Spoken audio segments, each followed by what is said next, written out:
Welcome, everybody. How are you doing today? Welcome. Very nice to have everybody here. Freedom, surrender, and trust, and no separation and embodiment of presence in today's world.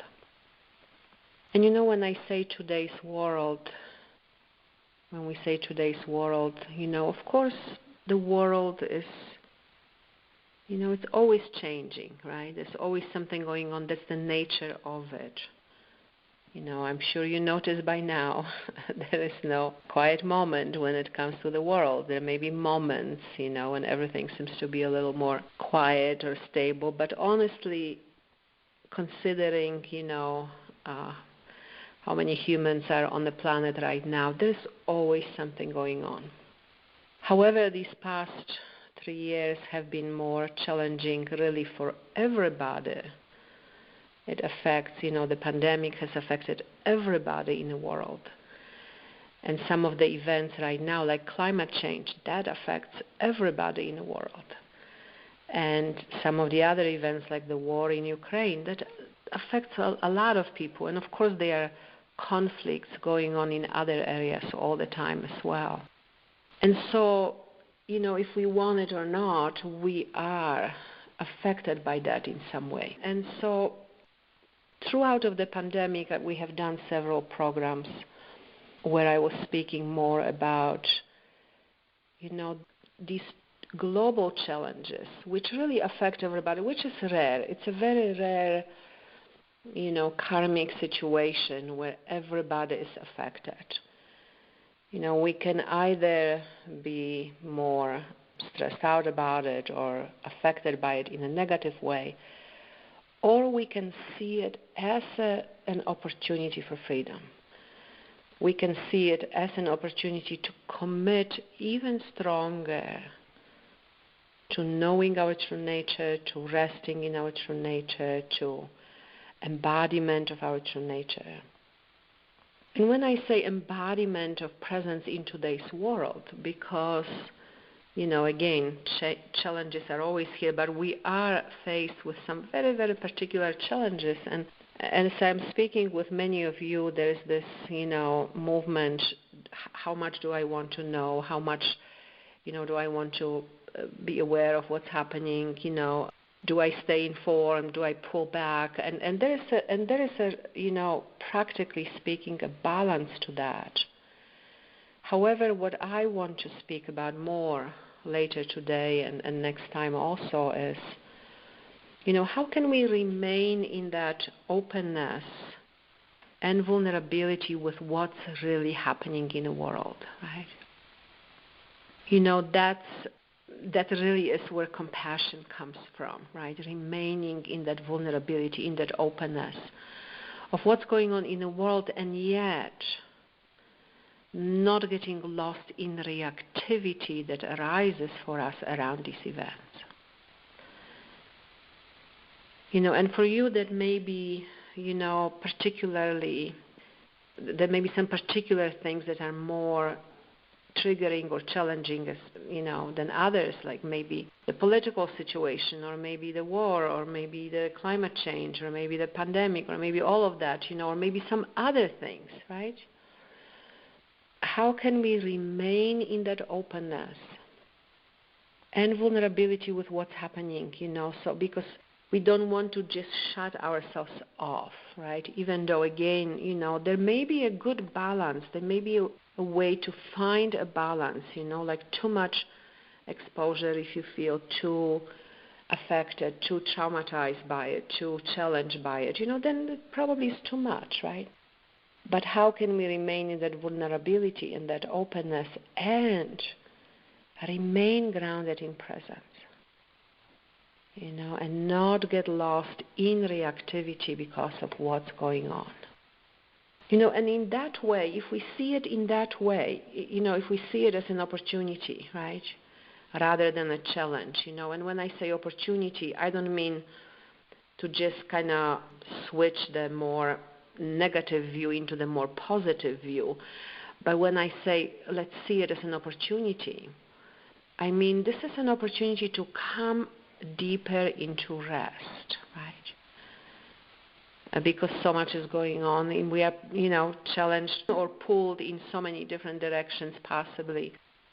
There's so many different events going on that can be challenging, and so, that as a counter movement, so to speak, how much more rest in presence do we need? And how do we really get there? And that's the piece of embodiment of presence. How do we really get there? Without denying what's happening, without denying what arises for you. Because that's really going to be always the starting point, right? What arises for you, right? Where are you really at? That honesty of your experience, and as I'm speaking with you in programs and individually also, so many times, it really comes to that honesty of our experience. Honesty of our experience, not honesty in this old, paradigm where we felt like, oh my God, we have to be honest, meaning what's wrong, what's happening, right? But in this real paradigm of honesty of like what is really actually present, right?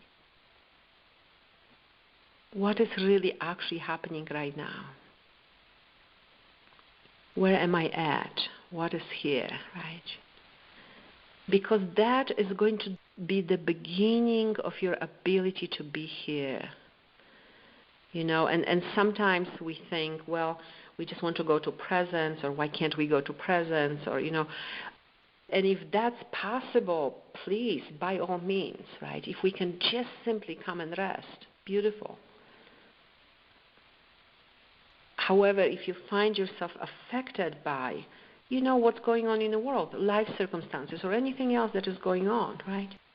That honesty, that moment of honesty, that moment of the real willingness to be here, to see what's happening, and our inquiry, is it okay, right? With its question that cuts so much through the mind and just gets to the bottom of it. Where are you at? Where am I at? Where am I at in the moment? Am I at rest? Am I really in surrender to truth? Am I really in acceptance of what is? Real, true acceptance, not some ego-based misunderstanding.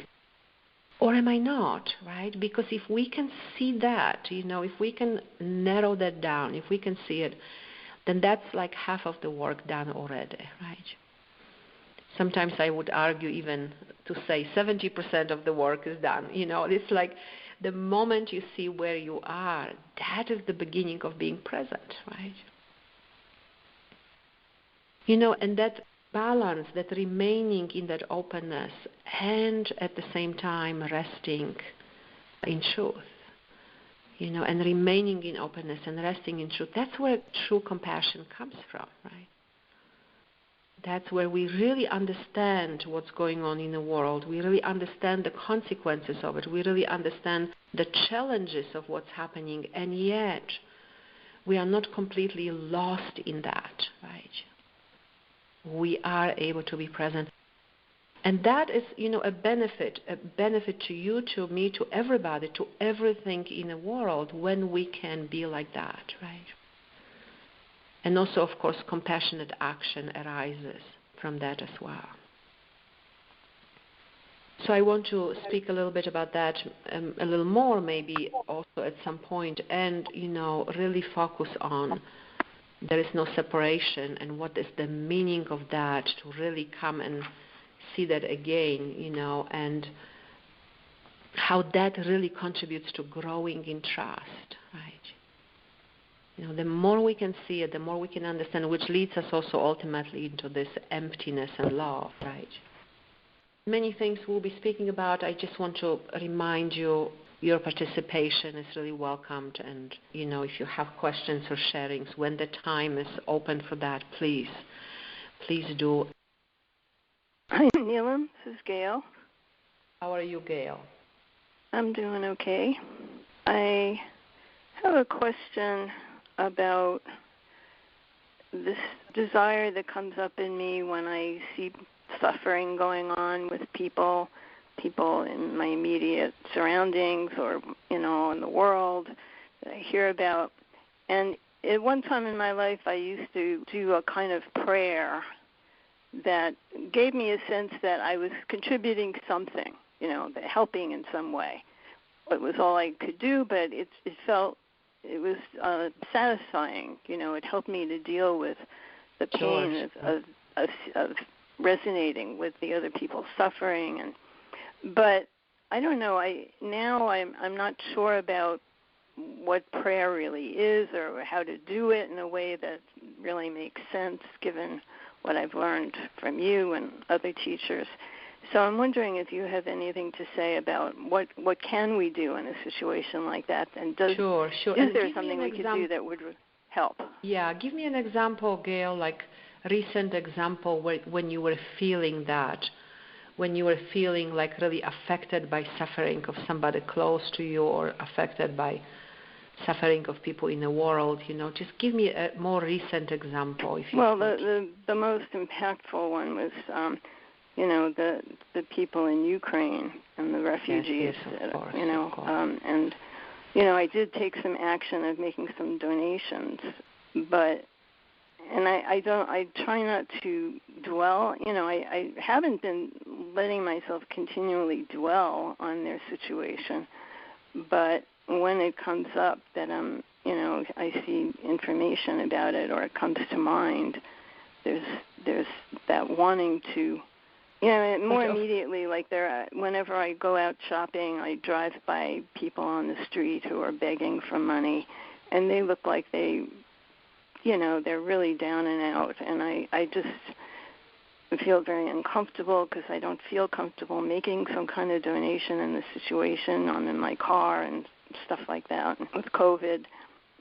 So, or if I pass by a traffic accident, and I just want to is there some way I can actually give a blessing to the people involved? Sure. But yes, I hear you, Gail.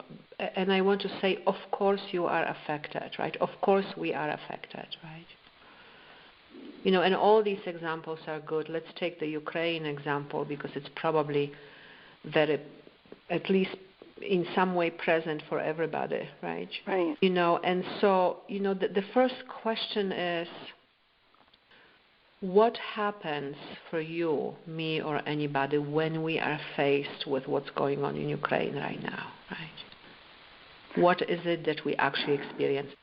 And, I want to extend that, if you don't mind, Gail, I want to extend this to everybody right now, I want to extend this to everybody, and I want to say, let's remember, sit with our eyes open, make sure you notice the sense of your body, where you are sitting.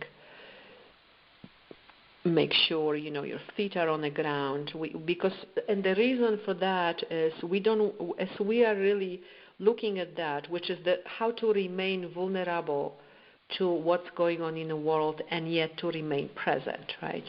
It's along those lines, Gail. I hear what you are saying, though, about prayer, But we don't want to really just be affected and overwhelmed and triggered, even though this is what we may be experiencing in a moment, right?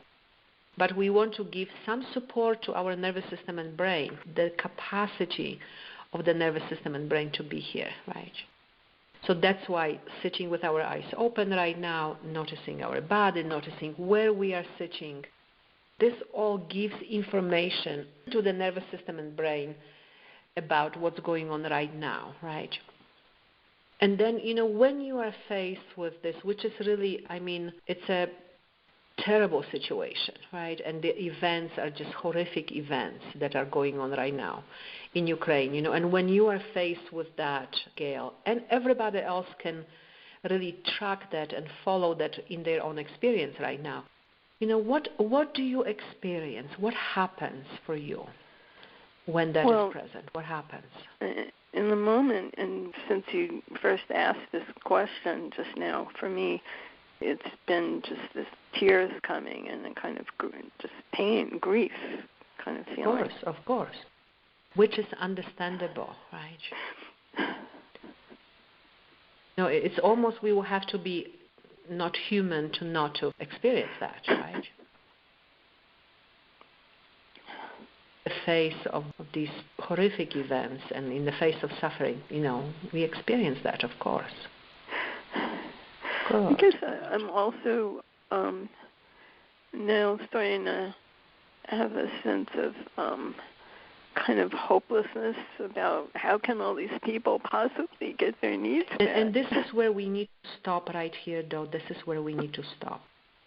Because there is the part, and I'm sharing this with you and with everybody, I hope this translates a little bit to everybody. There's the part in which, of course, we are affected. Of course, there may be tears, or there may be sorrow, or there may be grief, or there may be whatever we experience, of course, right? But then we have to watch, because this is the moment, Gail, sweetheart, when you say it starts to turn into hopelessness, and this is where we are starting to go into the future, and we are starting to go into the interpretation of what is, right?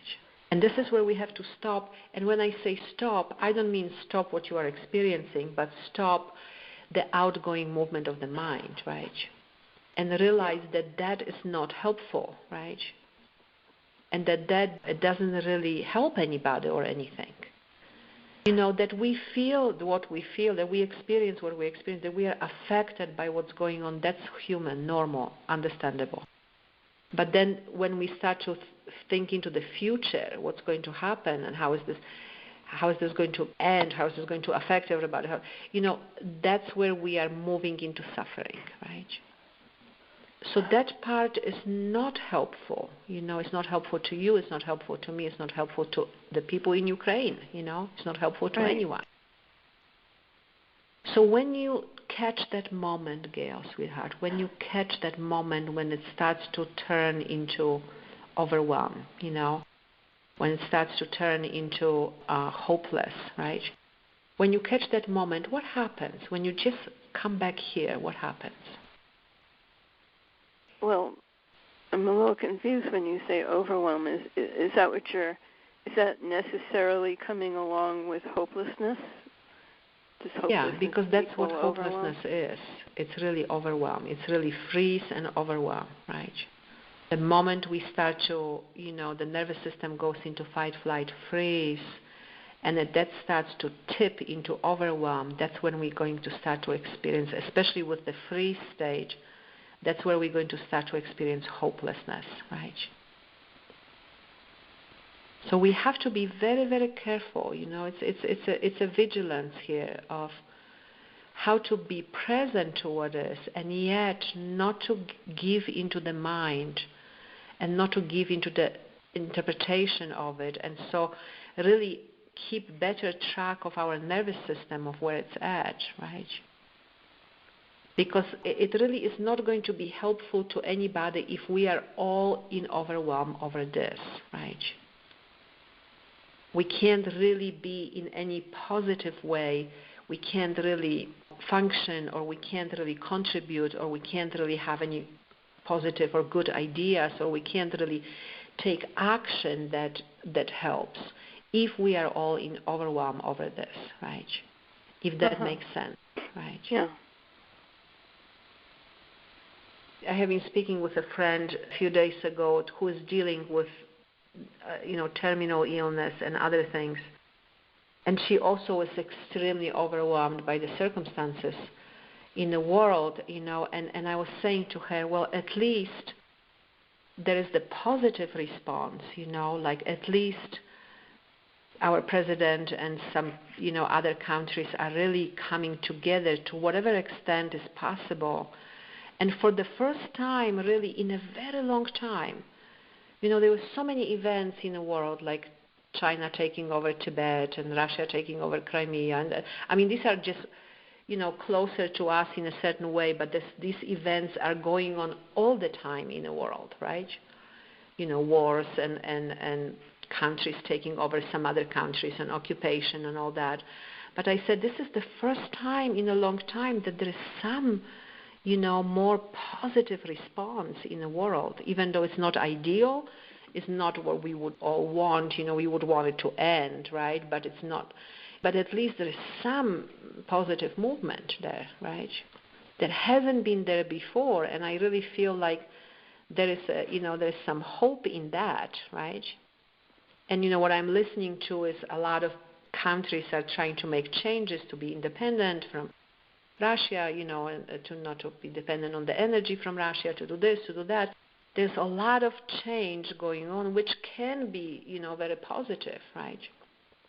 And our tendency can be, and my friend said, well, this is so helpful because I haven't really thought about this like this. I'm just so overwhelmed by what I'm going through and by everything that is so negative right now. And, we can end up in that overwhelm of it all, right?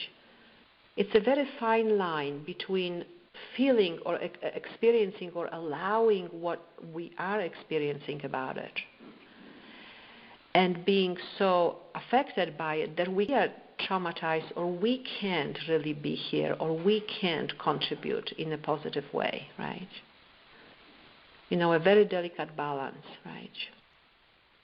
So when I say that, Gail, what is that like in your experience when this is normal to feel like that, and we just want to catch that moment in which we can go into interpretation. What does it mean? What's going to happen? You know what I mean? What does that do for you, Gail, if anything? Well, I understand it because I could see that moment when it happened just a little while ago when I was sharing. Sure.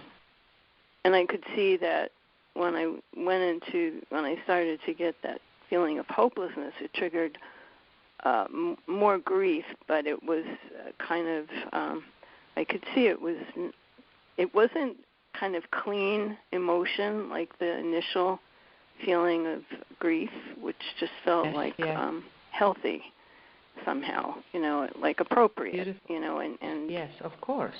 Yeah, so I could see that difference of beautiful, and that's so important, because for many of us there's also ancestral lines of conditioning. So many people, their ancestors came from that part of the world, so they are more directly affected by it, even though this might not be the previous generation, maybe 2 or 3 generations ago, but that's why this particular war affects us more than other wars in the world, unfortunately, because we are somehow, even genetically or ancestrally in some way, oftentimes more connected, right? Or for many people that's true, not for everybody, of course, But to see the difference, right? Because yes, of course, there's going to be feelings, but then if we can remain in that openness and yet remain here, right? And if we can allow that experience to inform us, because this is really and this is the unfortunate truth. This is the way of the world, right? This is so unfortunate, but it's true. And we see this right now so much more because we are more somehow connected to this, but this is going on all the time in the world, right? Right. And this is the way of the world, and it's really good for us to know that. Not in some cynical way, not in some hardened way, not in some flippant way, whatever, but in a way of realizing, oh my God, this is the way of the world. It really is, you see. Honestly, we have to be aware of that because then we can live more in the reality of what is, which is, first of all, presence, right? And secondly, live not in some illusion about the world, you see. This is the world. Look at what's going on. Look at what's going on politically. Look at what's going on in other countries politically. This is the world. This is the way it is, right? And it's actually good to know that, right? It's actually really good to know that, you see. Because again, then we can remain in presence without shutting it down. And that's how we can be more effective, you see. Because then you are more available, right, to your next door neighbor or to your person on the street or to whatever, you know what I mean? We are more available, you know what I mean? If we are here, right? If that makes sense. Yeah. Good, beautiful, Gail, so lovely. Because, I understand that question of, prayer, and I have myself, I don't, and I have moved away from prayer also, and maybe I don't know that I ever have in this lifetime really. But I know even that, when you drive by an accident, I would just really dive into presence, you see. I would just really let myself be completely open. And so often there's a connection with, the person or the people or the, what's going on, the events. And we need to trust that really provides some comfort, right? That your ability to be here, that provides comfort to everything and everybody else, right? That even the presence, your presence in that openness, that is really already providing comfort, right? Comfort and solace, to, what I mean? It's hard to describe in words, but that remaining here in that openness, though, right? Yeah. Yeah, I have experienced that kind of response. Is it kind of just an energetic thing there? Like you're just a kind of positive healing energy going out into the world, even not specifically to the particular object you're focused on, but to, just kind of increasing presence in the world. Is that something? Yes, and that the moment we are here and we are open, that includes everything and everybody else. And so everybody and everything in that, even the people that are in transition between life and death and transition, right? Even then, that something can lean into that space of presence, right?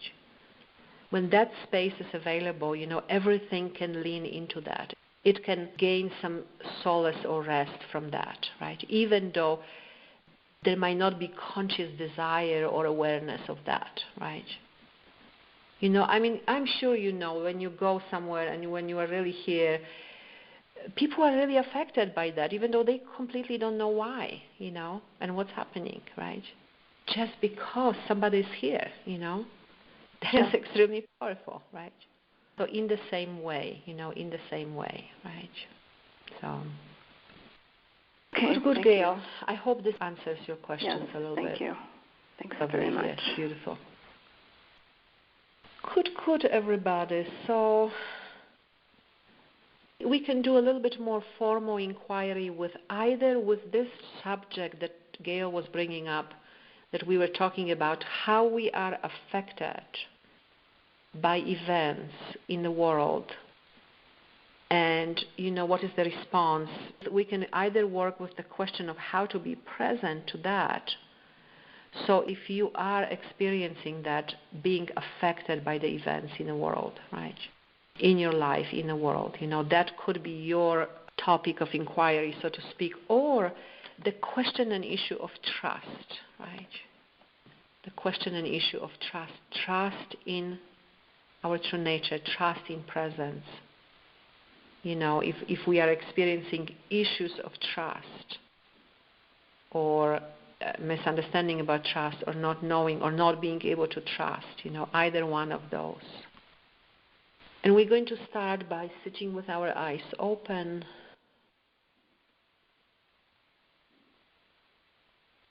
Noticing your body, noticing your feet on the ground. Noticing your arms and your hands.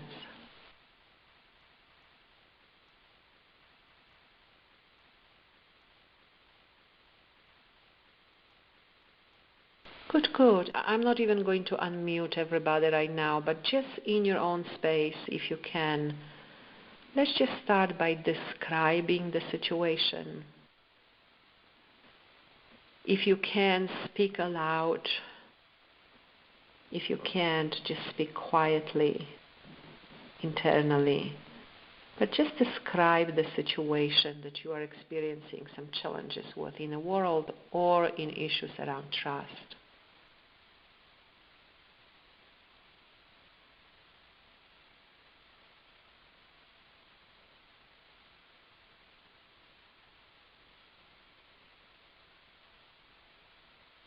Beautiful. And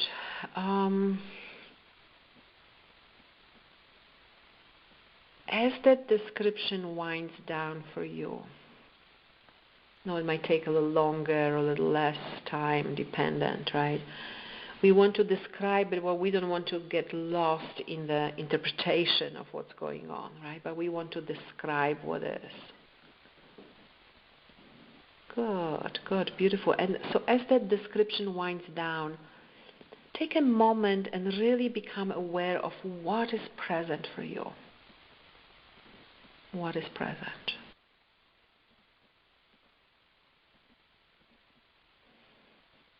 What do you notice on the level of sensation?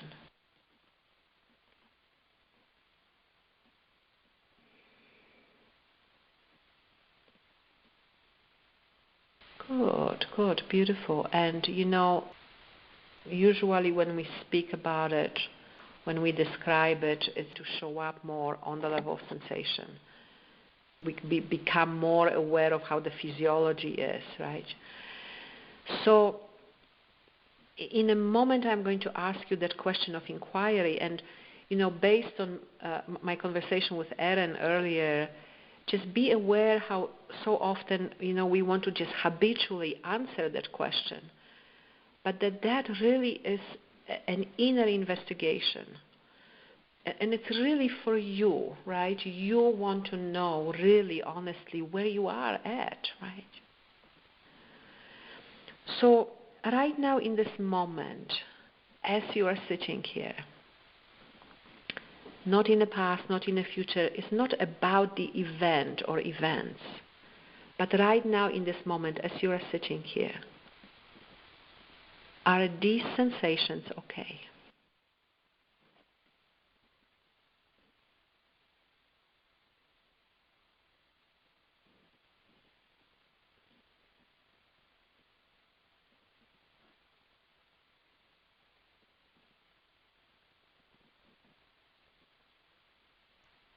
And you know that we can only have two answers, right?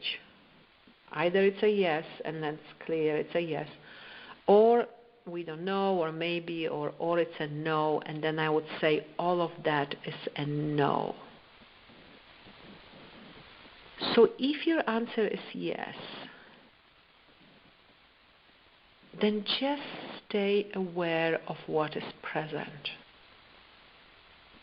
Just stay here with the sensations. And you have the tools, we have the tools of resourcing and helping the nervous system and brain to be here also. And if your answer is no, which is perfectly legitimate answer, and really, as I said to Erin, so key if that's where we are at, right? If your answer is no, then let's identify that no as a sensation in your body.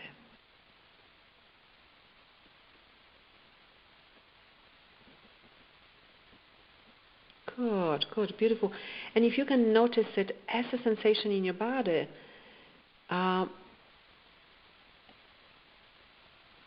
just stay here then, noticing that, right?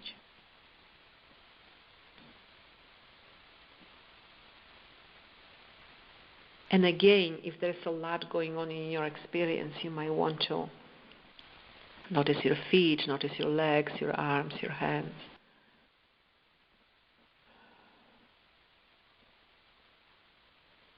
Resource, notice the weight of your body where you're sitting.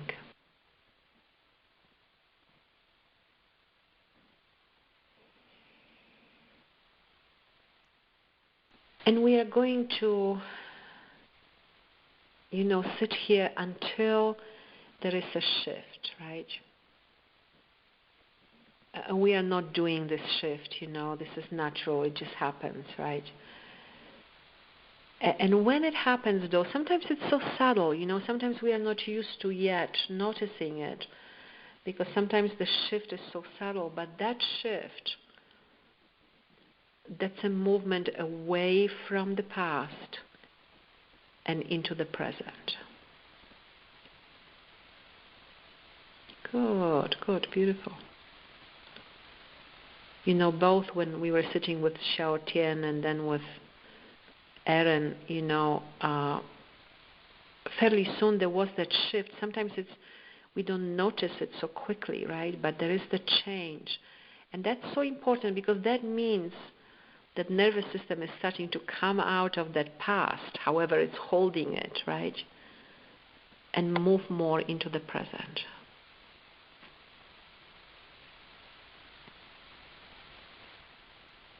So take another moment here.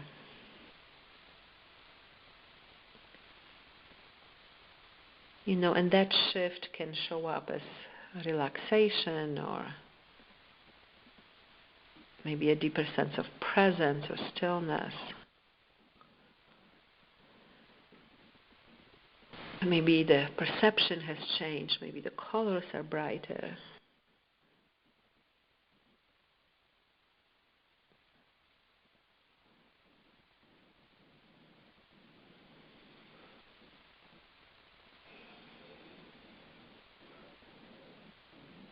Maybe your body is more relaxed. However you notice that shift, just notice it.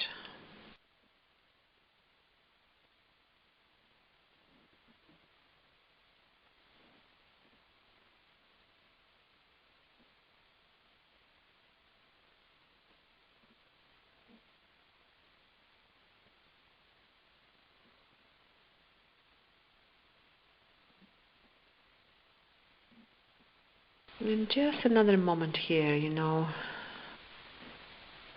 Most likely it's so much easier right now to notice presence.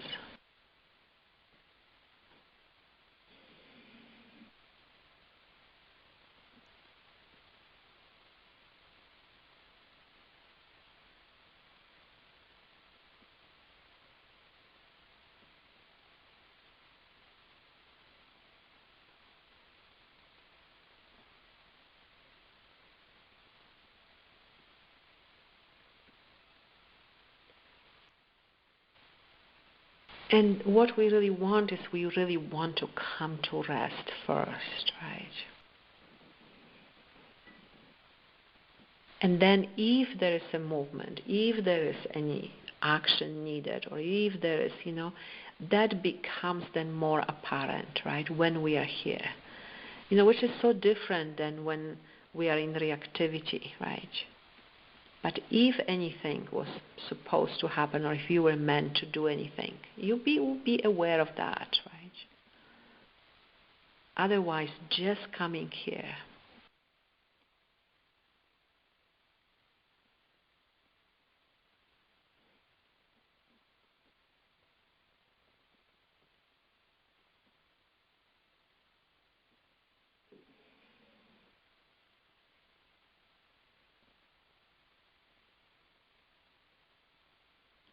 Good, beautiful. Just another moment of resting here.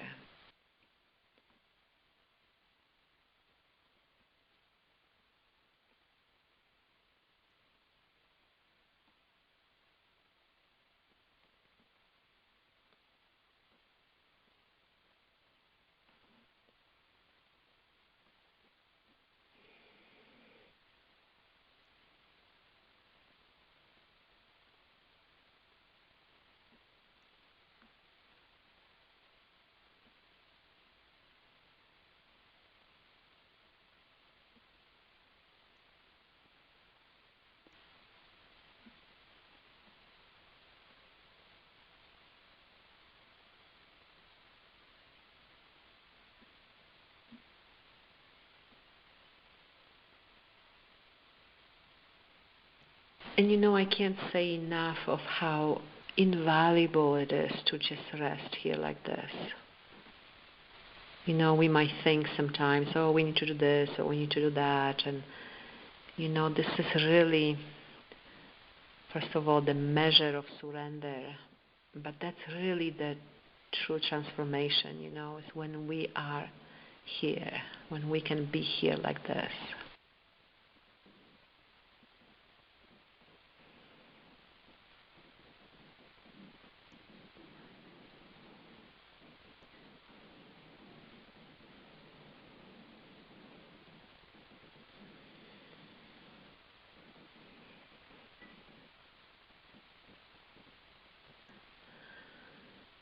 Good, everybody. So we are going to finish in a moment here in our formal gathering time.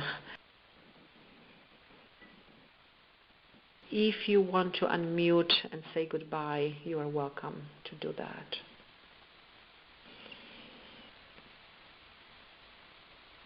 Thank you, Neelam. Goodbye, Neelam. Thank you, Neelam, and to everybody. Bye, Neelam. Thank you. Thank you. Much love. Thank you, Neelam. Have a great week. Bye. Bye-bye. Good to have you. Goodbye.